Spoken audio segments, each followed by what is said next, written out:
জয় শ্রীকৃষ্ণ। রাধে রাধে। উপস্থিত আমার হরিভক্ত কৃষ্ণভক্ত বাবা ও মায়েদের চরণে জানাই প্রণাম। তো আজ আমি কিছু ভাগবত কথা আলোচনা করব।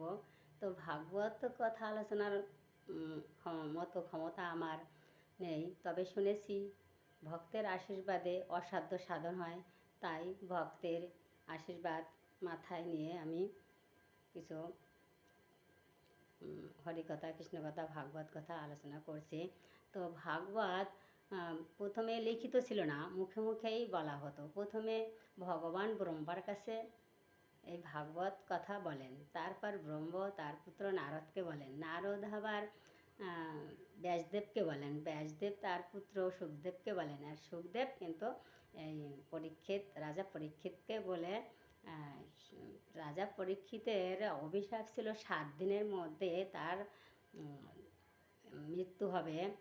তাই রাজা পরীক্ষিতের কাছে রাজা পরীক্ষিত সুখদেবের কাছে 7 দিন ধরে এই ভাগবত পাঠ শ্রবণ করে পাপ মুক্তি হয়ে তিনি ঈশ্বরের সান্নিধ্য লাভ করেছিলেন। তো আমি সেই সম্পর্কে আলোচনা করব পরে। তবে ভাগবত রচনা করেছিলেন কে? ভাগবত রচনা করেছিলেন ব্যাসদেব। ব্যাসদেব অনেক ধর্মগ্রন্থ রচনা করেছিলেন, যেমন মহাভারত, বেদ আবার 4 খণ্ডে বিভক্ত করে, ঋক, সাম, যজু, অথর্ব এই 4 খণ্ডে বিভক্ত করে তিনি রচনা করেছিলেন। এত সব গ্রন্থ রচনা করেও ব্যাসদেবের মনে কোনো শান্তি বা তৃপ্তি আসছিল না। তাই নারদের কাছে এই কথা জানালেন। নারদ বললেন যে তুমি শ্রীহরি লীলা সম্পর্কে একটা গ্রন্থ রচনা করো।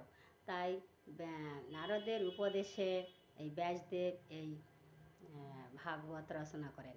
এই ভাগবতের তত্ত্বকথা রামকৃষ্ণ বলেছিলেন যে ভাগবত হচ্ছে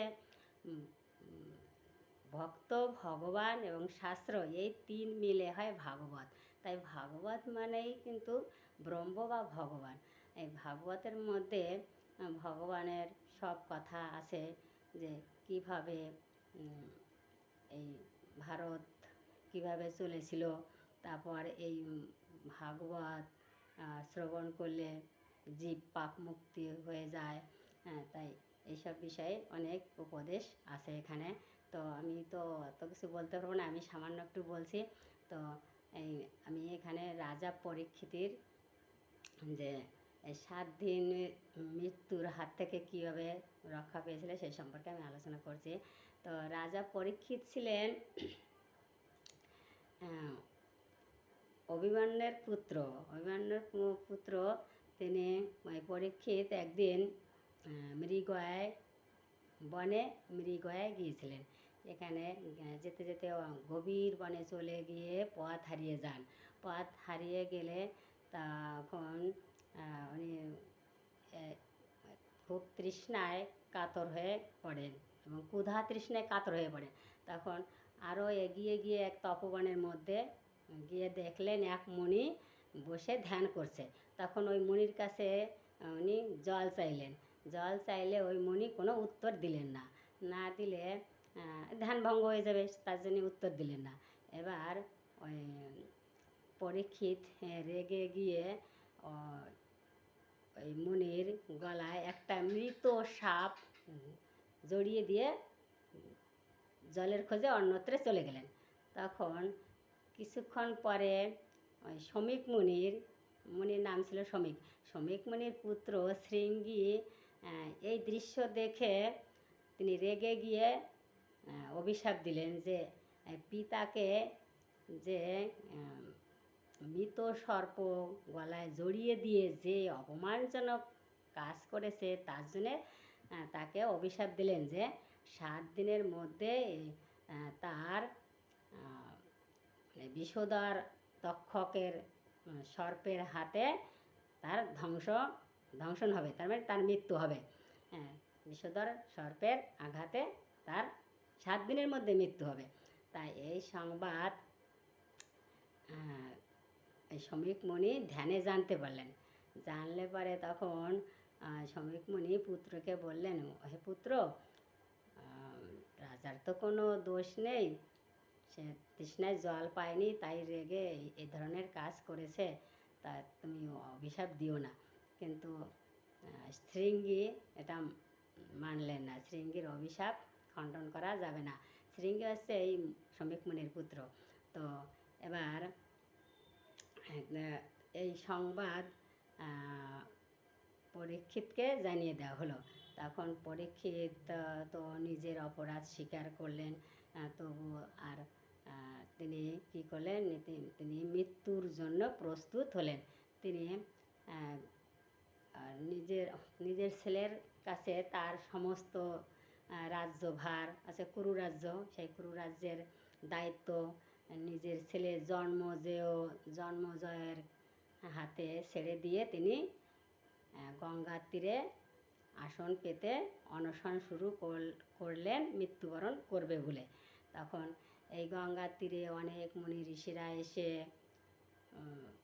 পরীক্ষিতের সঙ্গে দেখা করতে আসে, এবং সবাই যে দেখে সেই বলে, হায় হায়, রাজার কি দুর্গতি।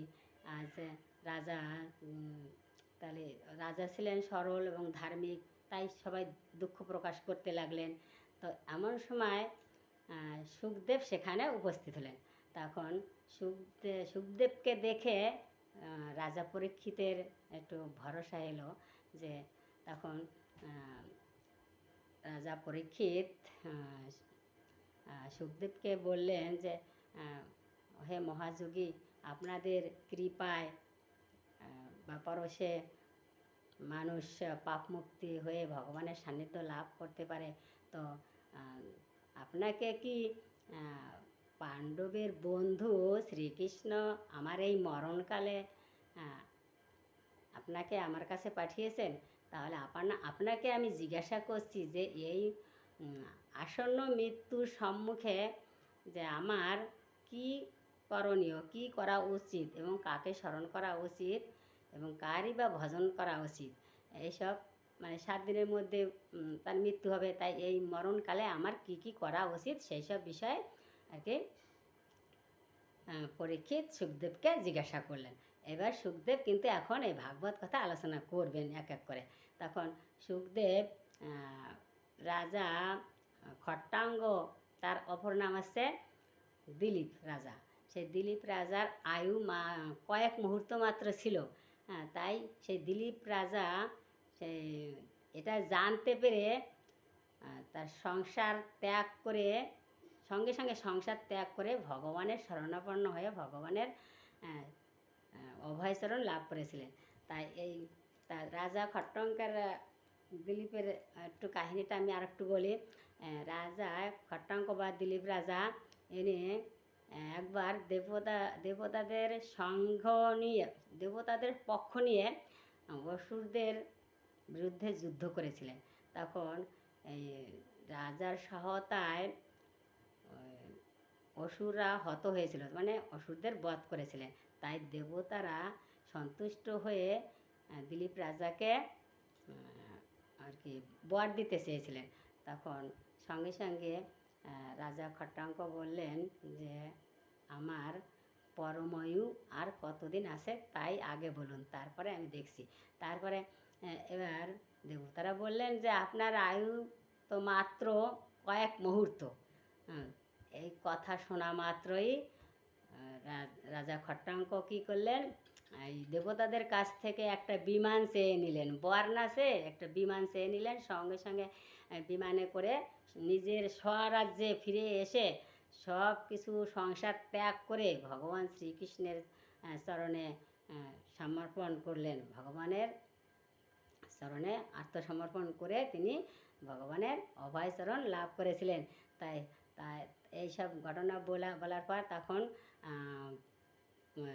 সুখদেব পরীক্ষিতকে বললেন যে, আপনারও আপনার মৃত্যুতেই 7 দিন পরে আপনার মৃত্যু, তাই এই মরণকালে আপনার পরলোকের জন্য যেসব কর্ম করা উচিত বা কর্তব্য করা উচিত সেই সব কর্তব্যই তোমার করা উচিত।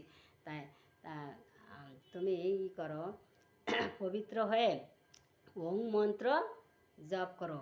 আর ওং মন্ত্র জপ করলে মন স্থির ও শান্ত হবে, আর শান্ত মনে ভগবানকে ডাকলে ভগবানকে উম, সহজেই লাভ করা যায়। তাই এইভাবে তিনি আরও অনেক উপদেশ দিতে লাগলেন, যে তাই তিনি যোগ ধ্যান এইসব এর কথা আলোচনা করলেন।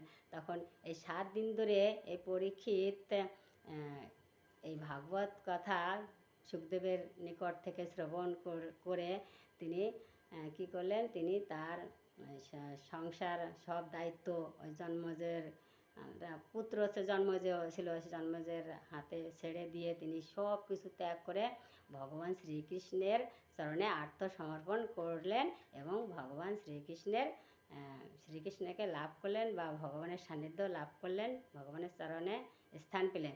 তাই আমাদেরও কি মরণকালে বা মৃত্যুর আগে বা আগের থেকেই কিন্তু আমাদের ভগবানকে স্মরণ করা উচিত, যাতে আমরা ভগবানের চরণে স্থান লাভ করতে পারি। জয় শ্রীকৃষ্ণ। এখানে রাখছি। যদি ভিডিওটা ভালো লাগে লাইক শেয়ার কমেন্ট করে পাশে থাকুন, আর ভুল ত্রুটি মার্জনা করবেন। জয় হরি বল।